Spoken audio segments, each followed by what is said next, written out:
प्रातः क्लास चल रहा था 26/8/1967। शनिवार को 8वें पेज की मध्याह्न में बात चल रही थी रखड़ी बांधने के बारे में। बच्चे सुनते तो हैं, एक्सप्रेशन उनके तुम देखते भी हो। अब ये तो चली गई और यहां तो कोई ऐसा है नहीं, माने विदेश की सेवा करने वाली चली गई और यहां कोई है नहीं, सारे तमो प्रधान होने पड़े इंडिया में। जो सर्विस जाके कर सके हैं रखड़ी बंधन की, जैसे समाचार सुनाते हैं वो आकर के समाचार सुनाते होंगे, परंतु बाबा को तो कोई उम्मीद नहीं है। क्या वो विदेश की सेवा करने वाली तो चली गई, अब यहां वालों में तो कोई उम्मीद नहीं है। यहां कोई सर्विस का जाकर के कर सकते हैं।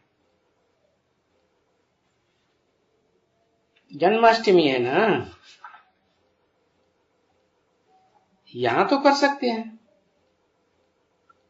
क्योंकि विदेशों में तो जन्माष्टमी मनाई नहीं जाती है, तो यहां करें। नीचे भी कर सकते हैं, ऊपर में भी कर सकते हैं। नीचे आबू रोड में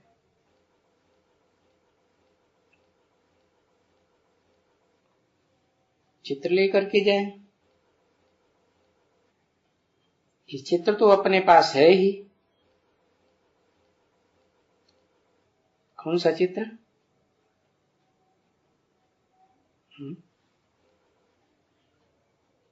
कृष्ण आ रहे हैं,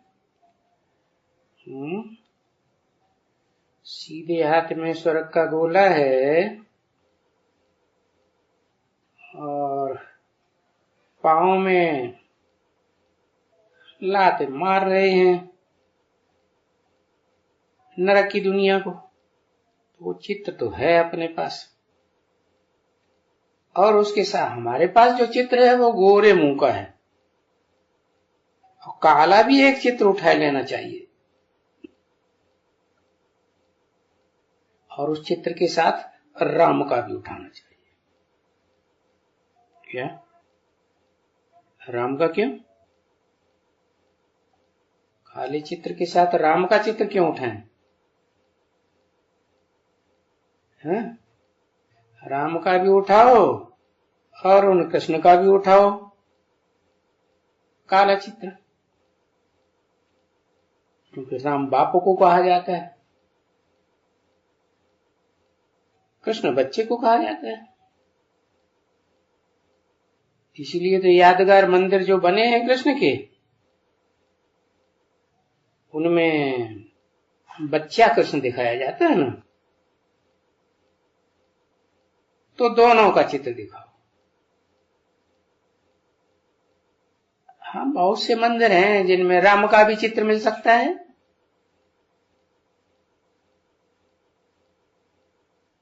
वो राम के चित्र बहुत देते हैं। आने आने या दो दो आने के देते हैं।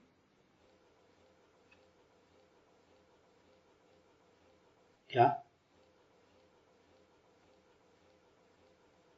वो चित्र लेकर के फिर वो यहां भी भाषण कर सकते हैं कि यहां आओ तो हम तुमको बता रहे हैं कि ये रामचंद्र को और ये कृष्ण को और नारायण को ये काला क्यों बनाई दिए।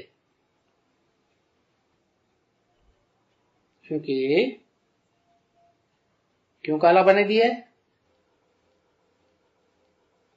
क्योंकि इनके पुरुषार्थी जीवन की यादगार है। जब पुरुषार्थ करते थे तब काले थे, काले कर्म करते थे, तो उनका चित्र भी चित्र चरित्र की यादगार होती है ना। तो रामचंद्र बाप को भी काला और कृष्णचंद्र को भी काला, और कृष्ण बड़ा बनता है तो नारायण तो काला होगा ही, क्योंकि कृष्ण बच्चे का नाम है, स्वयंवर के बाद नारायण नाम पड़ता है।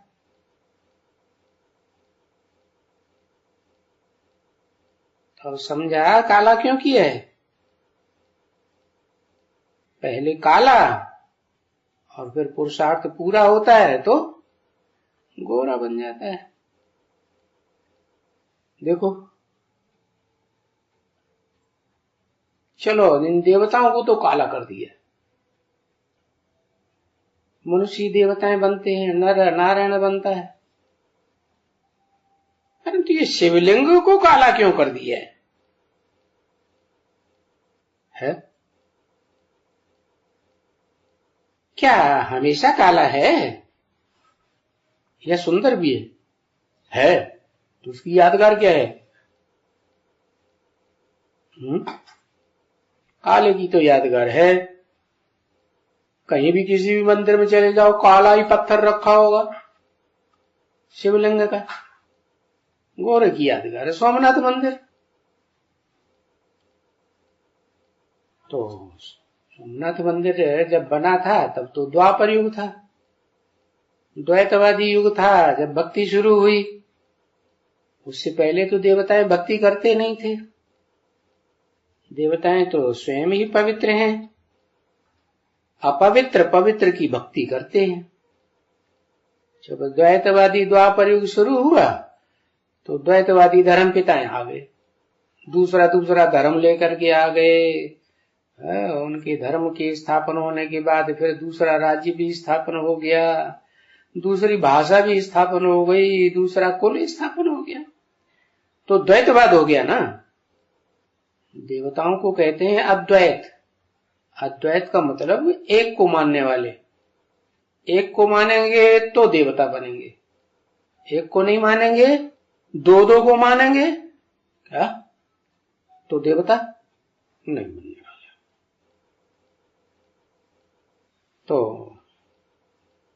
द्वैतवादी द्वापर युग जब धर्म पिताएं आए तो शिवलिंग क्यों काला बना दिया? शिव तो सारे संसार को गोरा बनाने वाला है, और वो तो सदा गोरा है। शिव कभी काला बनता है क्या? काला तो नहीं बनता, परंतु जो काला नहीं बनता, जो गोरा नहीं बनता, सदैव एक रस है, तो उसकी पूजा होती है क्या? शिव की पूजा नहीं होती? होती है या नहीं होती है? अच्छा, शिव पूज्य पुजारी बनता है? वाह पट्टे भूल गए। शिव पूज्य बनता है, पुजारी बनता है, पूज्य क्यों नहीं बनता है? पूज्य क्यों नहीं बनता, पुजारी क्यों नहीं बनता? जब पवित्र है, सदा पवित्र है, एवर प्योर है, तो एवर प्योर की तो सदा पूजा होनी चाहिए।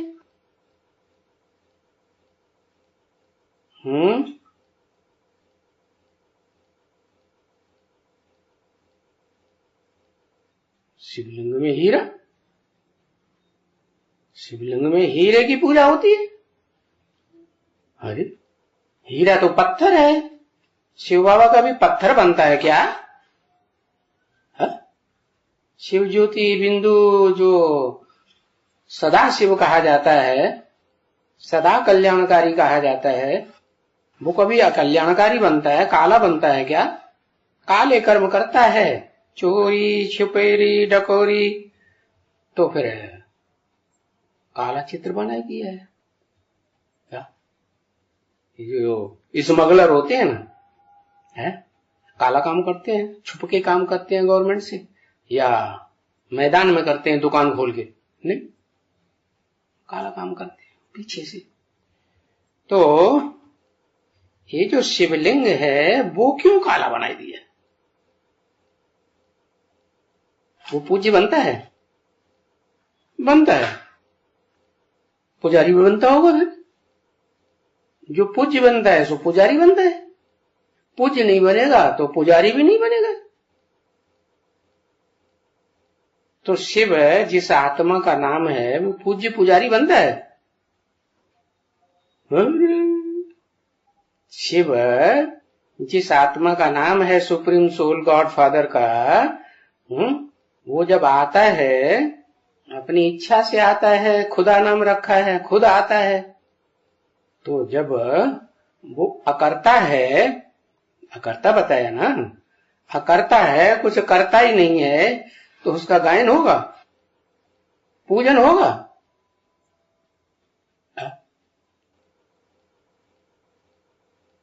अरे वो जब निराकार है तो न पूज्य है न पुजारी है। फिर जब साकार शरीर में प्रवेश करता है, आदम में कहो, अर्जुन में कहो,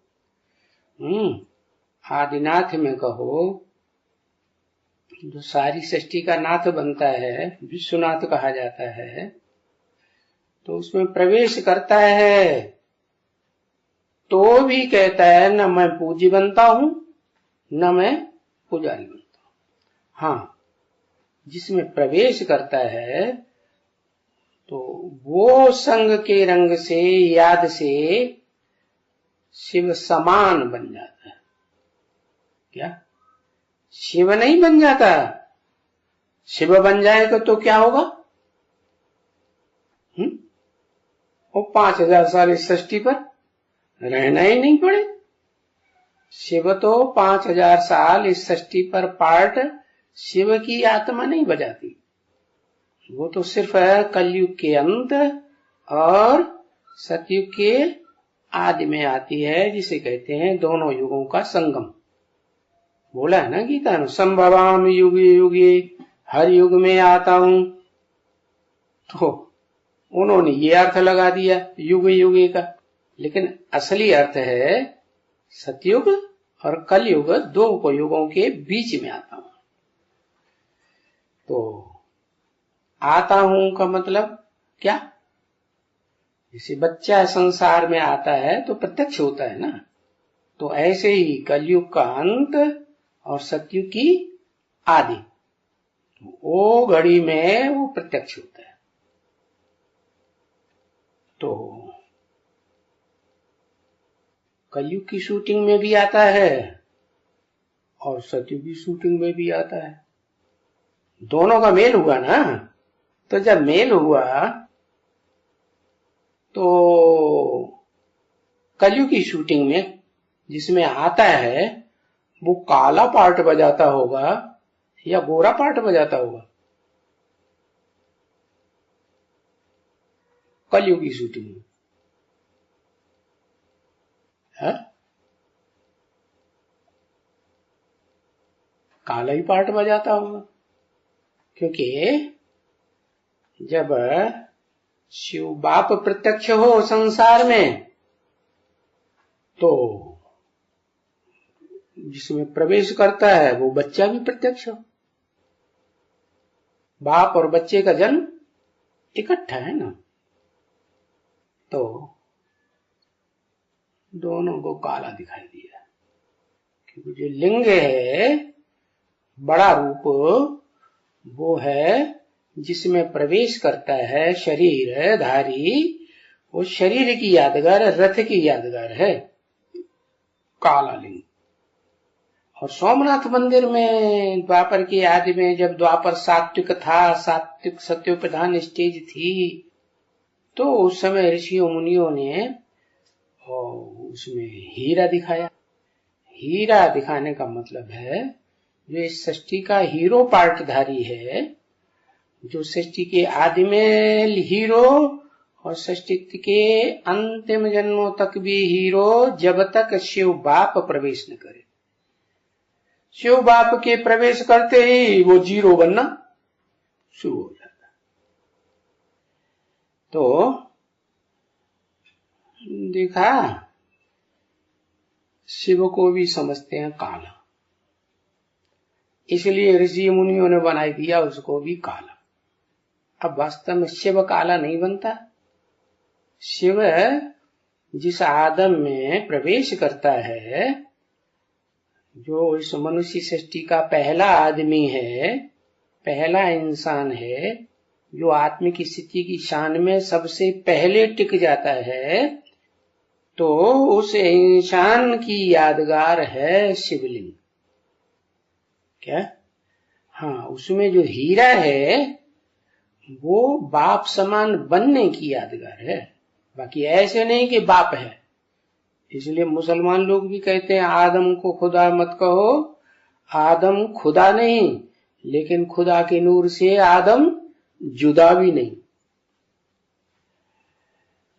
तो बाबा ने प्रश्न किया, क्या हमेशा काला है या सुंदर भी है शिवलिंग?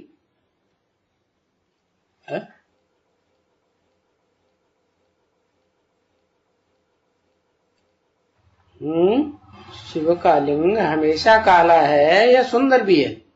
सुंदर भी है और फिर काला भी है। बाकी शिव न काला बनता है न गोरा बनता है।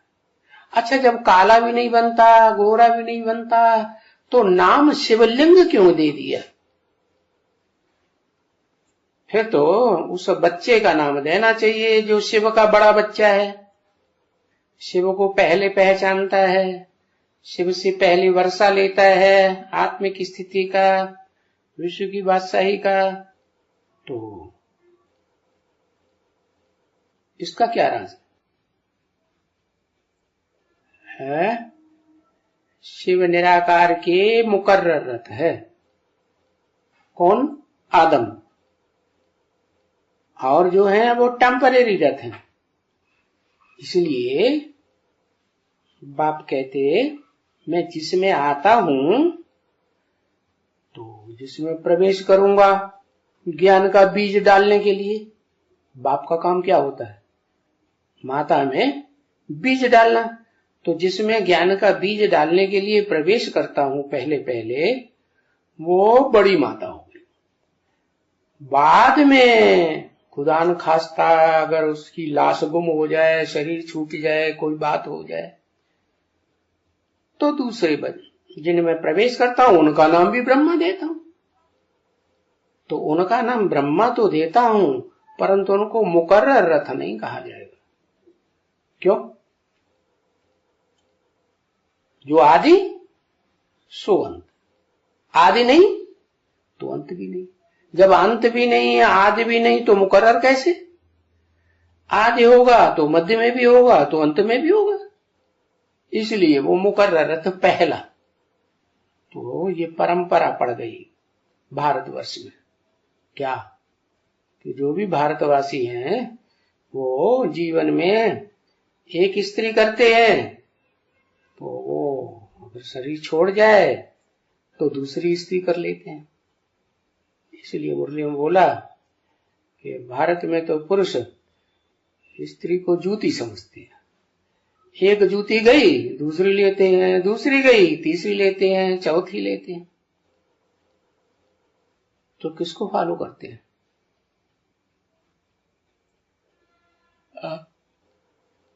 उस बाप ने आके जो परंपरा डाल दी, उसी परंपरा को फॉलो करते हैं। तो पूछा, हमेशा काला है शिवलिंग या सुंदर भी है? तो जवाब आया, सुंदर भी है, काला भी है। लेकिन शिव का लिंग, लिंग माने यादगार, निशानी, क्योंकि शिव तो निराकार है, उसकी निशानी साकार रह जाती है इस सृष्टि में, तो वो शिवलिंग कहा गया है। वो है काला, माने आदम वाली आत्मा काले ते काली भी बनती है कलयुग के अंत में, और सत्युग के आदि में सुंदर भी बनती है। तो ये कृष्ण को भी सुंदर है। और फिर श्याम को क्यों श्याम कह देते हैं? सुंदर और श्याम, कृष्ण को दोनों नाम क्यों दे दिए? तो वो तो समझते हैं शास्त्रकार और उनके फॉलोअर्स कि सृष्टि जब शुरू हुई तो पहले पहले कोई नहीं था, पहले कृष्ण आया इस सृष्टि पर। तो कृष्ण तो कह देते हैं, लेकिन कहते हैं सागर में आया। और उनकी बुद्धि में ये नहीं आता है कि सागर कोई स्थूल सागर की बात है, या ये दुनिया कलयुग के अंत में विषय सागर बन जाती है क्या, कि क्षीर सागर बन जाती है? क्या बनती है? विषय सागर बन जाती है। तो उस विषय सागर में जहां खूब जोर से हिलोरें आती हैं ज्ञान की, जब शिव बाप प्रवेश करते हैं उस समय घोर कलयुग चलता है। तो प्रत्यक्ष होते हैं तब भी घोर कलयुग। तो सागर में ही प्रवेश करेंगे ना। सागर है धरणी से सदैव अटैच रहने वाला, वो तो स्वयं तो प्रवेश करने वाला कौन है? सूर्य है। वो तो सदैव रोशनी देने वाला है, वो तो कभी अंधकार में, सूर्य कभी अंधकार में आता है? कभी नहीं आता। तो अब सवाल ये है कि चलो शिवलिंग को तो काला और गोरा बना दिया, द्वापर के आदि में जब भक्ति शुरू की तो गोरा भी है उसमें, और वो जिसमें प्रवेश किया वो लाल लाल लाइट का गोला भी है, ऐसे दिखाते हैं ना।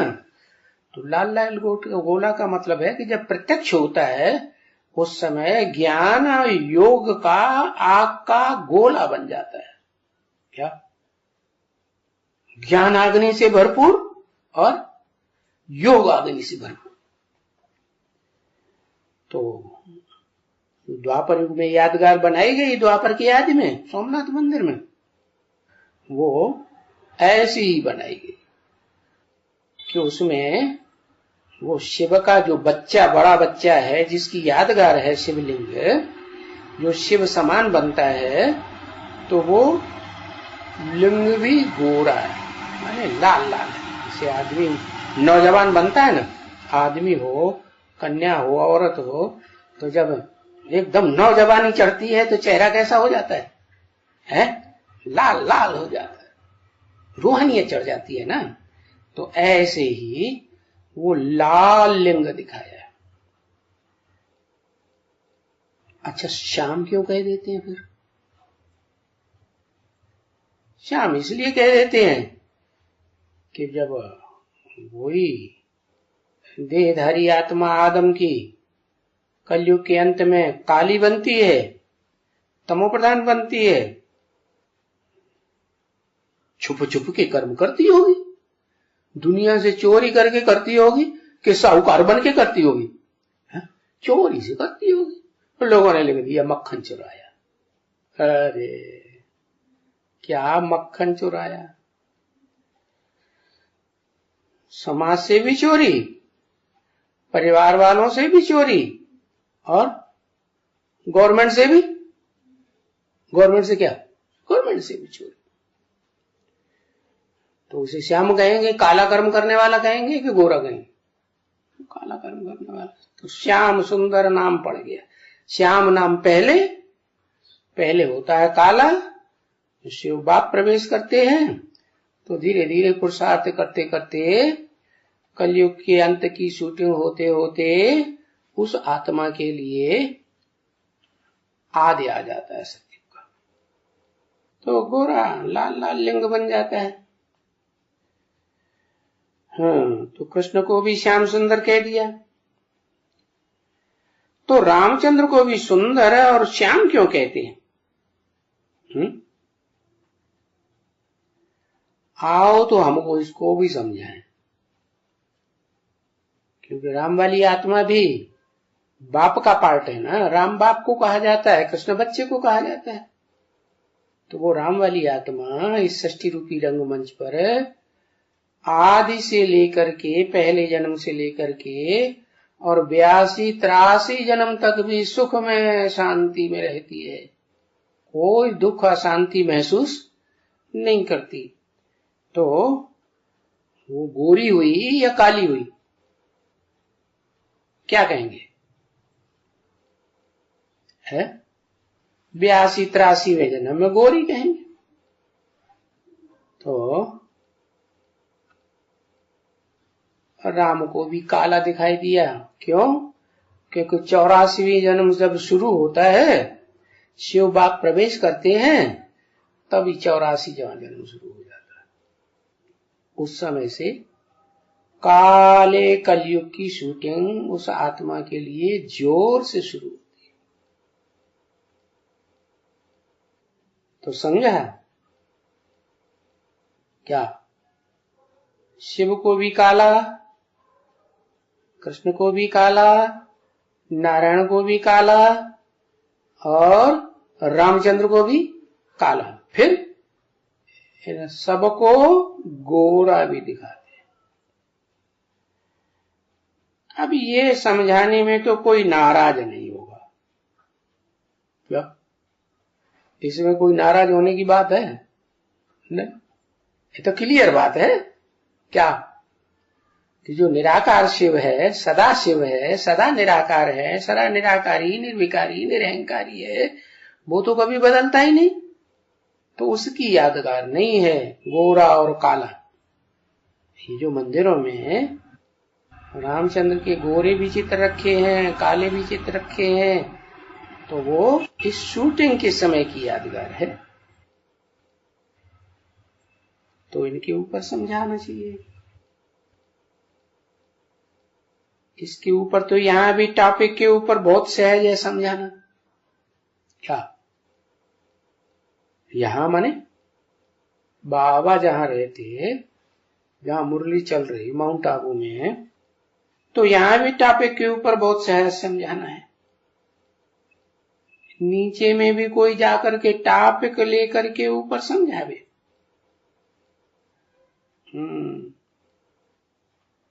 पर यहां कोई में ज्ञान तो है नहीं। क्या कहा है? कोई में ज्ञान नहीं माना? क्या कुमार का दादी ज्ञानी नहीं थी? है? ऐसे क्यों कह दिया? पर यहां कोई में ज्ञान तो है नहीं, कुछ भी नहीं है। क्या? एकदम बुद्धू के बुद्धू। कुमार का दादी को बुद्धू कहेंगे? है? क्यों? पहचान ही नहीं। किसकी पहचान नहीं? हाँ, शिव बाप की पहचान ही नहीं। ब्रह्मा को पहचान लिया, दादा लेखराज को गोरे चिट्ठे लंबे चौड़े हट्टे कट्टे को बस पकड़ लिया, और देहधारी को पकड़ लिया। उसमें वो जो निराकार शिव आकर के वाणी चलाता है, उसको तो पहचाना ही नहीं। अच्छा, फिर बाद में उन्होंने शरीर छोड़ दिया। 67 की वाणी है ना, 68 बीता और 18 दिन के बाद 69 में शरीर छोड़ दिया। तो पहचानने का सवाल ही नहीं। असली चीज क्या है? तो जब पहचाना ही नहीं, तो फिर किसकी वाणी पे ध्यान देंगे? जिसमें प्रवेश किया दादा लेखराज में, उसकी बातों पे चलेंगे, या शिव की जो वाणी चली है उस मुख के द्वारा, वो पकड़ेंगे? क्या पकड़ा? बुद्धि ने क्या कैच किया? चाहे कुमार का दादी हो, और चाहे वर्ल्ड रूरल ट्रस्ट कर्म बनाने वाले बड़े बड़े धुरंधर कहे जाते हो, उन्होंने पहचाना किसको? हाँ, दाढ़ी मूछ वाले को पहचाना, ब्रह्मा को। बस उसी की गोद में मगन रहे। ठीक है, गोद के लिए भी बाप बोलते हैं। अगर गोद आते समय ये याद रहा कि हम शिव बाबा की गोद में आए हैं, तो अच्छी बात है, तुम्हारा कल्याण होगा, मुक्ति, जीवन मुक्ति मिलेगी। लेकिन अगर ये याद आ गया, ये तो गोरा चिट्ठा लंबा चौड़ा हट्टा कट्टा आदमी मिल गया गोद में बैठने के लिए, तो फिर उसकी सब इंद्रियां याद आवेंगी कि नहीं? सारी इंद्रियां याद आवेंगी, भ्रष्ट इंद्रियां भी याद आ जाएंगी। तो फिर देखो, इसलिए बाबा कहते हैं, शिव बाबा कि इनका चित्र भी न रखो। और इतनी नफरत क्यों? है? इनका चित्र भी रखेंगे, फोटो भी रखेंगे तो पतित हो पड़ेंगे, ऐसे बोल दिया। इतनी नफरत से क्यों बोल दिया? क्योंकि ये आत्मा ऐसा पार्ट बजाने वाली है, नई सृष्टि में जब से जन्म लेगी तब से अधोमुखी होके पैदा होगी कि ऊर्ध्वमुखी होगी? अधोमुखी पैदा होगी, खुद भी नीचे जाएगी और अपनी पीढ़ियों को भी नीचे ले जाएगी, और अपने फॉलोअर्स जो प्रजा है उसको भी गड्ढे में ले जाएगी। गड्ढा क्या होता है? नीचे गिरना क्या होता है? शूटिंग पीरियड में कहां से नीचे गिरा? दादा लेखराज वाली आत्मा जो सतयुग में पहला नारायण बनती है, पहली गति का मालिक, कहां से गिरना शुरू हुआ?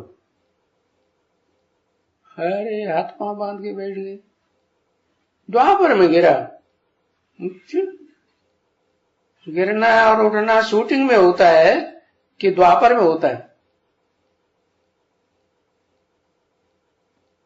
द्वापर में गिरा, द्वापर की शूटिंग में गिरा। कब से है द्वापर की शूटिंग? संगम युग तो 100 साल का है, तो उसका गिरना कब शुरू हुआ? जो उसको फॉलो करने वाले, उसके नक्शे कदम पे चलने वाले सब नीचे गिर गए। बुद्धू के बुद्धू, कुछ भी ज्ञान नहीं।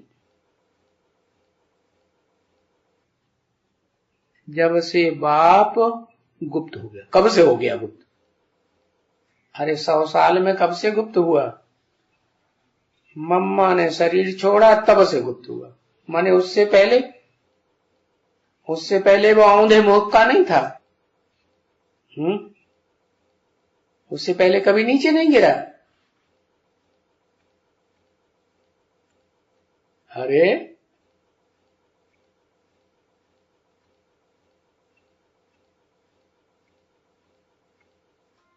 एक का कंट्रोल था इसलिए कभी नीचे ही नहीं गिरा। फिर हार्ट फेल क्यों हो गया जब एक का कंट्रोल था तो?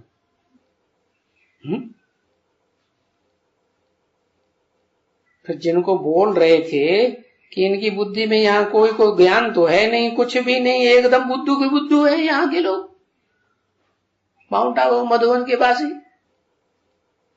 तो जब सारे के सारे बुद्धू हैं तो कुमार का दादी की इतनी खातिरी क्यों?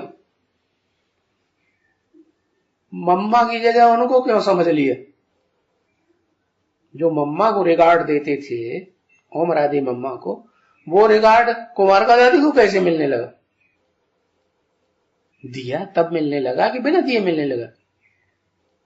तो कब से गिरावट शुरू हुई उनकी? जब ज्ञान यज्ञ पिता से लड़ पड़े। सामने कहा की ताकत थी जो सामने लड़ पड़े? लड़ने की तो बात ही नहीं, सिवा अज्ञानता के बस बोलते थे ऐसा कर्म मत करो, वैसा कर्म मत करो, और गुरु बन के बैठे थे।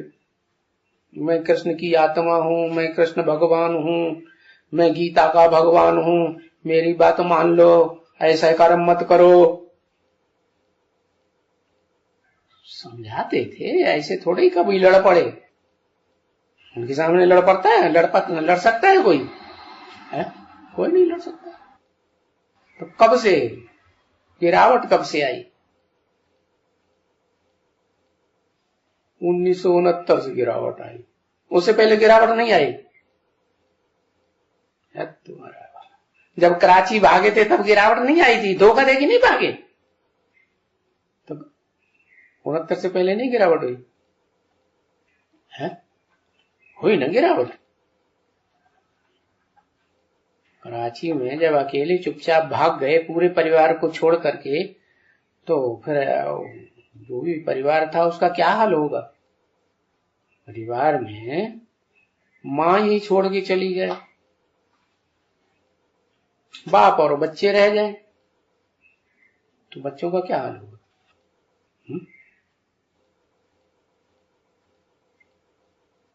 तो तभी से गिरावट शुरू हो गई।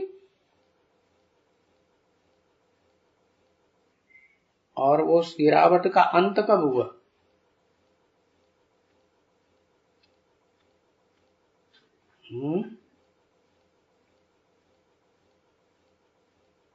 नहीं, 1947 में।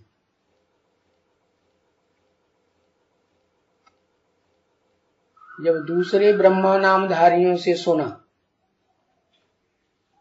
कराची में सुना था कि नहीं सुना था? किससे?